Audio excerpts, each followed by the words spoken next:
এক সাহাবী মৃত্যুশয্যায় শুয়ে আছেন, পাশে স্ত্রী কাঁদছেন, কিন্তু তিনি হাসিমুখে বলেন, কাল আমি আমার প্রিয়জনের সাথে মিলিত হব, মুহাম্মদ সাল্লাল্লাহু আলাইহি সাল্লাম ও তার সঙ্গীদের সঙ্গে।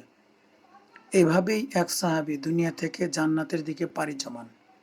হযরত বিলাল রাদিয়াল্লাহু আনহু এর ইন্তেকালের সময়ের ঘটনা, সহিহ তথ্যসহ বিস্তারিত।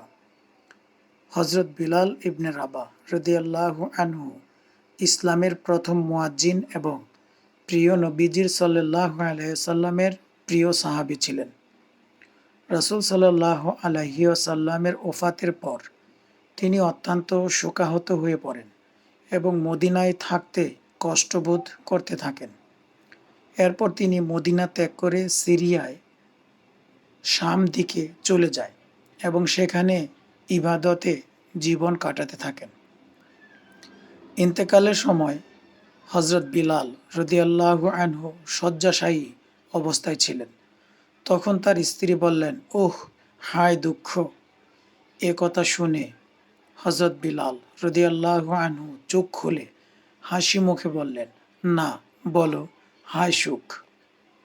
কাল আমি আমার প্রিয়জনের সাথে সাক্ষাৎ করব। সুবহানাল্লাহ। হুজুর সাল্লাল্লাহু আলাইহি সাল্লামের মহব্বত এবং বন্ধু সাহাবীদের মহব্বতের টান কতটা ছিল যে স্ত্রীর কান্নাকেও সে উপেক্ষা করতে থাকল। এই ঘটনাটি বর্ণিত হয়েছে ইমাম যাহাবী রহিমাহুল্লাহ তার শিয়ারু আলম আন-নুবালা গ্রন্থে। ইবনে আসাকির তার তারিখে দামিশক এ এই ঘটনাটি উল্লেখ করেছেন। হযরত বিলাল রাদিয়াল্লাহু তাআলা আনহু 20 হিজরি সনের দিকে শামে ইন্তেকাল করেন। তখন তার বয়স ছিল প্রায় 60 বছর। তার কবরস্থান বর্তমানে বাবুস সাগির কবরস্থানে দামেস্কে সিরিয়াতে অবস্থিত। আল্লাহ তাআলা এই মহান সাহাবীর জিন্দেগি থেকে আমাদেরকে সঠিক শিক্ষা নিয়ে আমাদের জিন্দেগি সাজানোর তৌফিক দান করেন।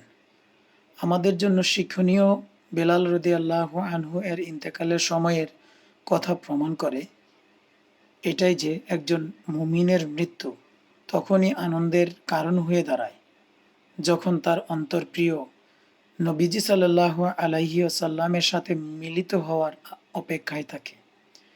এই মৃত্যুর মধ্যে থাকে ঈমানের চূড়ান্ত স্বাদ ও সফলতার ঘোষণা।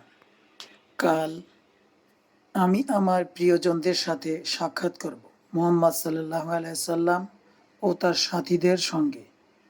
এ কথা যেন প্রতিটি ঈমানদারের চূড়ান্ত স্বপ্ন হয়। হযরত বিলাল রাদিয়াল্লাহু আনহু এর এই বিদায় শুধু একটি মৃত্যুর গল্প নয়, এটি ঈমানের চূড়ান্ত প্রকাশ। আমরা কবে বলতে পারব, আমি প্রস্তুত, কাল আমি আমার নবী সাল্লাল্লাহু আলাইহি সাল্লাম সাথী হব? প্রিয় ভাই ও বোনেরা, এমন ঈমানের জন্য জীবন গড়ি যেন মৃত্যুর দিন আমাদের মুখেও এই কথা ফুটে ওঠে। আল্লাহ তাআলা আমাদেরকে সহজ স্বাভাবিক জীবনযাপন করে আল্লাহ তাআলার সন্তুষ্টির মাধ্যমে চিরসুখ জান্নাতে প্রবেশ করার প্রস্তুতি গ্রহণ করতে পারি।